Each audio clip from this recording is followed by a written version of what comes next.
All right. Releasing in cinemas on March 14th is a new Australian film called Just a Farmer.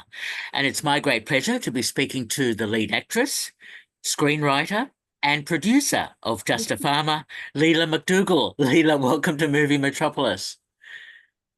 Hello, thank you. No, thanks for having me.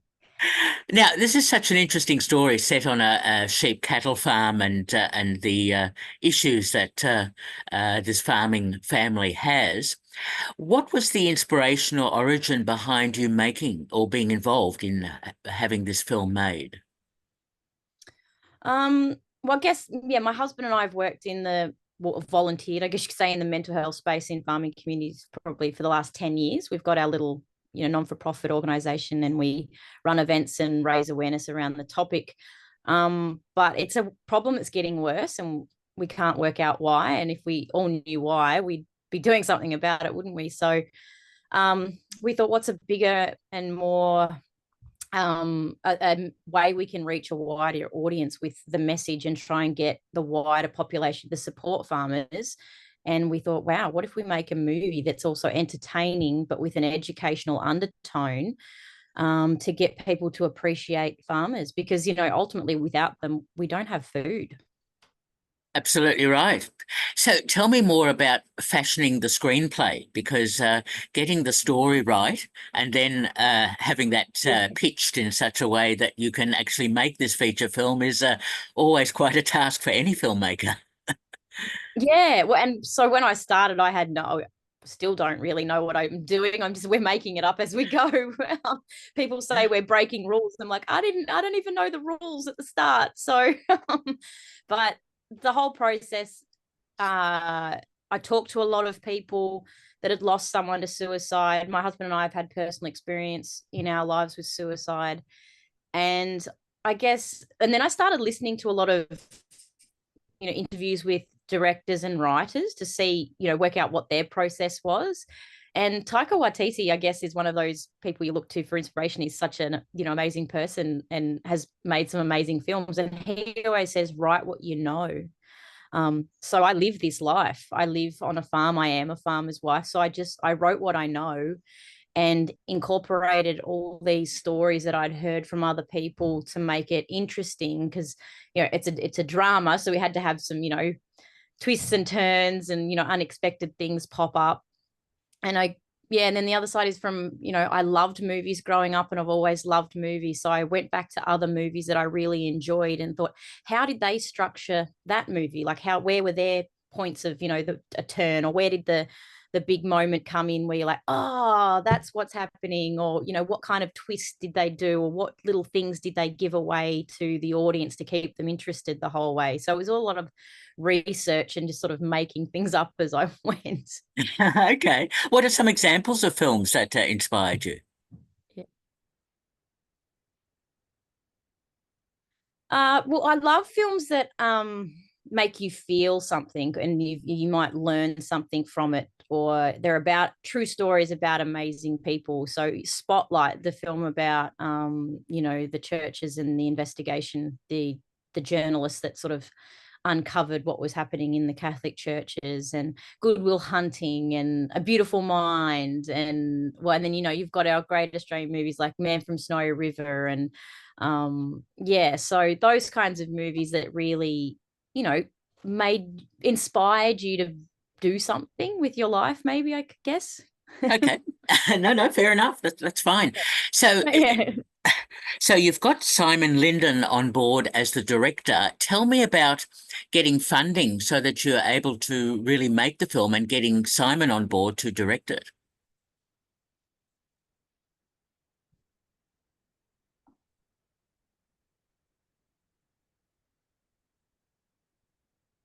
Yeah, so I met Simon by chance on a proof of concept. I was just volunteering, and I passed my script on to him one day, and he had a read and he really loved it. So, and I'd been through a few other directors and had interviews, and yeah, finding the right director was very important. And he respected the story, he understood the pain and what the family were going through. So it was sort of a bit of a no-brainer to work with Simon.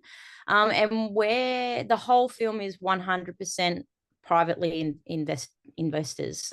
We haven't got 1 cent of government funding or funding from any corporate corporate bodies. We've gone to the farming community, and the farming community has backed the film, because we all know how serious this issue is. Oh, that's excellent to hear. And now, tell me about casting, because apart from yourself, and of course you're so good in the film because it's also part of your lived experience, as you're saying. Tell me about getting Susan Pryor, Joel Jackson, Damien Walshe-Howling, Louise Siversen, Robert Taylor. You've really got a terrific cast. What was that process like? Yeah, well, I'm a big believer in the fact that if you don't ask, you'll never ever know. So Simon's really good friends with Susan Pryor. So that's how Susan came to be involved. And Damien Walshe-Howling is actually my acting coach. And he's become a bit of a mentor in my life, and I convinced him to be in the film. And Rob Taylor, we just loved him. He was our sort of wish list to play Owen, and we just emailed his agent and thought, we probably won't even hear back, but what's the harm in asking? And yeah, within a few hours, he was like, yep, I'll do it. And I even asked Rob, when he came and we were filming, I said, why'd you say yes? And he said, oh, I just seen the heading of the film and I knew I had to do it. So we were pretty chuffed when we got him. And Joel Jackson was a no-brainer, finding an actor that sort of embodied that farmer sort of, embodied that, and finding someone who could naturally pull that off. And he was, Simon, found him and really wanted to get him involved. Louise Siversen was a teacher of mine while I was doing some acting classes.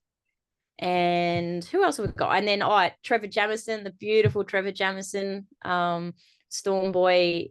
Again, I met him by chance when I met Simon, and I just knew we had to have him involved some way. So yeah, we thought, what better role for him than the school principal? He's such a knowledgeable man, so we made him the school principal.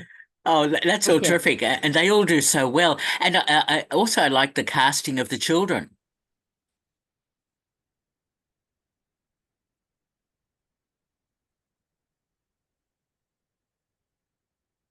Yeah, the casting. So my daughter in the film, Sally, that's my real daughter. That's my little girl, Vivian. So we didn't know how she'd go. And, a few weeks before filming, she didn't want to do it. And Simon and I had a bit of a panic attack. We were like, oh my God. But as Simon says, she's the only actor throughout the whole filming process that didn't drop a line. So yeah, I was so proud of her. And the young boy that played my son, that was another one. I have a great mentor, Miranda Harcourt. She's probably one of the best acting coaches in the world. And talking to her, I said, how are we going to find a young actor that can play a farmer? And she said, no, you're not looking for an actor. She said, you need to find that boy in real life, and then we'll teach him how to act. So a girlfriend, that I've known since I was growing up, it's her son. He's a real farmer's son. He goes to an agricultural college in Tamworth. And yeah, he's never acted before, and he did an amazing job as well. Well, congratulations on all that, because it all comes together really well. Now, I'm quite intrigued. Tell me about the location. Tell me about the location, the farm that you used. Yeah, and how long it took to shoot. Yeah, so lucky, my husband and I, it's our farm. We live on here. It's our work farm. Yeah, my husband's 6th generation on the farm here. And yeah, and even through filming, we're like, wow, we actually take where we live for granted. Everyone was just so blown away by how beautiful it is. And we do take it for granted, actually, that we live in such a beautiful, beautiful part of Australia. So yeah, that was another way we could keep costs right down. Everything in the film is ours on the farm. It's our local community. It's our local football oval. It's our local church. It's our local pub. So yeah, and then all the houses in the film are our, it's my house. The film is in my house. That's what my house really looks like. So I had my husband and I and the kids lived in a caravan for 7 weeks while we were filming. Yeah, so that we didn't mess up the set. Ah, Because I could just imagine the kids going inside and being like, "Oh, what's this light?" and moving it around. I love it. Yeah, so, The yeah, really glamour of fun. filmmaking. Yeah. Yes, I've learned a lot. I've learned a lot. I can imagine. And I also enjoyed the music that is so nicely integrated. Bryony Marks has put in a nice music Yeah. score. Yeah, she's incredible. And it's another, like sometimes Simon and I pinch ourselves. We just can't work out sometimes how we found all these people to come and be involved in the film. It's quite surreal sometimes, and we sort of put it down to synchronicity. It's just the universe, that's something out there guiding us, because we believe in this film so much. And I literally was talking to someone in Melbourne, and I was like, oh, I need to find a composer that's based in Melbourne. Like, I really want to use a Melbourne composer. Do you know anyone? Just randomly asking someone, and they're like, oh yeah, my wife knows Bryony Marks. She's done a few things. And I emailed Bryony and had a chat with her. She watched the film, she loved it, and she was like, yep, I'm on board. When can I start? And she's done an amazing job. Amazing. She's going to win awards for sure. It's so distinctive. It's sort of very different to any other Australian film. She's really captured her own, a very unique sound in the film. Yes, yes. No, it works really well. Now, there's obviously some important messages in the film, in particular about men who don't seek help for their psychological or personal issues, as you mentioned from the start, that it was you work with suicide prevention, that sort of thing, and so on, and that comes through very clearly. And I'm interested in the way you wanted that message to come across, including the poem. I think that's read out at the end of the film. Yeah, and then there's a beautiful story behind that poem as well. So Simon, when he first said yes to directing, I said, well, how about you come live with us for 3 months and get a grasp on what it's like to live on the farm with us. So he lived in our neighbor's house just down the road from us. And he'd actually lost his son to suicide 5 years ago now. And Simon was just sitting out in the garden one day doing his meditation, as he does. And Kev came to check on the house to see how everything was going. And they were chatting away. And Simon explained, what we were doing. And then Kev just said, oh, can I share something with you? And Simon said, yeah, you can. Yeah, what is it? And he's like, I want to read you a poem. And he said, I've never shared it with anyone. And he read Simon the poem, and it was the poem we've used at the end of the film. It's from a real father who's lost his son to suicide. And we just thought it's so poignant to use that, because this comes from a man that's really lost his son on the farm, and what he really went through. We've had to condense the poem for the end of the film, because we couldn't have it too long. But it also gives the audience that opportunity to sit in complete darkness and just process what they've just watched and sit in that emotion, because we want it's a film that's going to make you feel something. Well, we hope it makes the audience feel something, whether they cry or they laugh at certain points or different things. But to learn to sit in those emotions, we're creating a society where we run away from our emotions. And we do anything to not ever feel sadness, but in reality, we're humans. We feel sadness. So hopefully, if they get to the end of the film and they've felt something, then it gives them that opportunity to reflect and go, wow, this is what people really go through. And maybe I should empathize a little bit more with these people. Well, congratulations again on that. That's very effective and very moving. A nice way to conclude the film. It's it's really well done, I thought. So, getting the film out there, getting a distributor, getting audiences to start to see it, that's obviously an easy job. Yeah. Oh yeah, it's so easy. Yeah, I think when I first embarked on this whole journey, I had no idea what I was in for. Um, and yeah, and I guess I've always been someone who never takes no for an answer. Someone said to me the other day, "You've made this whole film like a true farmer farms." You just keep going when someone says no or something happens, you just go around and find another way. Let's just fix it with baling twine, or let's, do the patch job over here. So yeah, we couldn't get a distributor. But I know deep in my heart that this film needs to be seen. My husband and I are, you know, we've given we've sacrificed so much for this film. I couldn't get it finished and then not get it out there. So because I don't know the rules, I've just gone, okay, well, if a distributor's not going to get it into cinema, how can I get it into cinema? I'll call all the cinemas. So I've just been calling cinemas, calling other people. They've been so helpful. Even the big chains, Hoyt's, Event, Village, Reading Cinemas, they've all been so amazing. They've all come on board. They've helped out, gone through booking agents. So I've just jumped the distributor basically and gone straight to the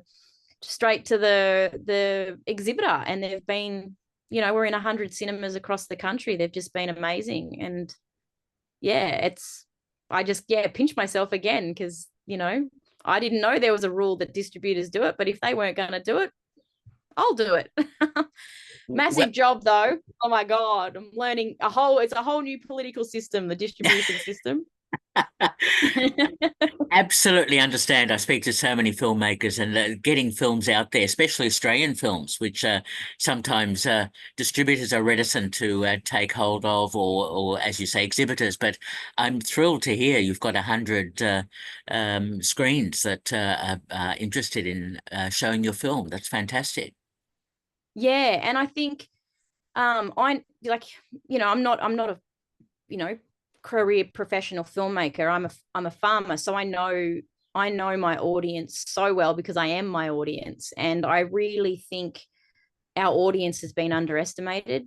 I live in this world, and I know that we're all so concerned about mental health, and we're all, starting to feel the repercussions of all the extra costs that are coming onto farmers. So, and then the agricultural industry, without farmers, the whole agricultural industry just collapses. It's the second biggest industry in the country.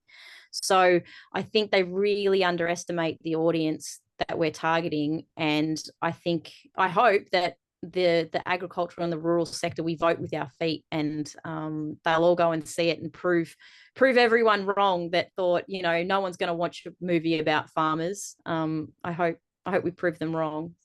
I think you will. Because it is such an important story, and a local story, and has wider ramifications, as you say, in terms of mental health, and of the economy of farms, and how important they are as part of our food structure, if you like to put it that way, food and meat. Look, excellent stuff, Leila. Has the film already had some sort of screenings? Because I'm interested to know if you've had any We've had a reactions. we've had a few little screenings. Our premiere is on the 14th. Yeah. But we had to have some audience feedback sessions and different things, and yeah, everything's been good so far. A few, the men that we invite along, we purposely invite them because they think they can't be their emotions can't be busted, but we've definitely affected them. And they're like, oh, that's a bit what, but it's, as my husband says when he's asked, he's like, I want other farmers to watch the film and go, yeah, I want to be able to go to work and make sure I come home to my family every night. I don't want to see my wife and my kids go through that. And hopefully it's enough to make them go, okay, if I wasn't here, life would be pretty tough for them. Yeah, yeah. Oh, what a significant message, and again, so well put together in terms of your film. It's excellent. So I'm interested, Leila. Are you obviously you're now going to spend a lot of time getting the film out there and in the various screens and so on, but are you now contemplating another film? Um, yeah, everyone's like, some people ask, well, have you got the bug? And I think I do. I think I found what I'm really passionate about. I've had many career paths. I'm one of those people that I still don't know what I want to be when I grow up. But I did some acting courses in the lead up to playing the lead role, and to prepare myself. I didn't want to. I was really, really self-conscious about letting the people I was representing down. I was sort of like, oh wow, what if I do a really bad job? I'm going to let down all these women that have lost their husbands. I don't want to let them down. But in the process, I really found that I love acting. I love diving into the psychology of another human being and working out how they work and how they tick and what makes them who they are and how they would react in situations. I loved that aspect. And then the producing side of it, as chaos and as stressful as it can be, I kind of love it. Um, and working with all these beautiful creative people, and I think I found my people. I'm a bit eccentric and a bit different, and yeah, it can be, some of my ideas can be a bit overwhelming for people in farming communities, but it seems to be in this film world, they all embrace it. They're all like, yeah, we love your nuttiness. We love how crazy you are. So yeah, I'd love to make another film. I have started writing something just in my spare time. So maybe if, yeah, I can convince some more people to come on this adventure with me again, maybe I will. Well, again, well done on that. I mean, you're pretty much a natural on screen. You come across well, and as you say, you've now got the bug, as you say, to make more films. Yeah. Yeah. Look, No, look. it'll be fun. And I want to tell stories that are amazing about real people. Rather than, at the moment, I think Australia, we do a lot of films on criminals and glorifying criminals. And I think there's so many amazing Australian stories out there to tell. I think it'd be so great to see some of those stories. Absolutely agree with you. I think that's fantastic, and more power to Australian filmmakers and filmmaking such as yourself. So well done. We've been speaking to Thank Leila you. McDougall, who is the writer, producer, and lead actress of Just a Farmer in cinemas from March 14th. Leila, thank you so much for talking with me. Oh, they're having me. All the best. Bye bye. Yay. No, thank you. Thanks so much. Lovely to chat. Where are you based? Melbourne. Melbourne, Melbourne, Melbourne. Has Mel sent you an invite to the premiere? I think she has, but because I've seen the film on Screener, Yeah, yeah, I won't because I've got so many other competing screenings and other yeah, things I'm looking yeah, at. yeah. But No, that's fine. but I hope it all goes well. No, thank you. Okay, Radio. We'll have a good day. you too. All the best, Lena. Bye bye. Bye.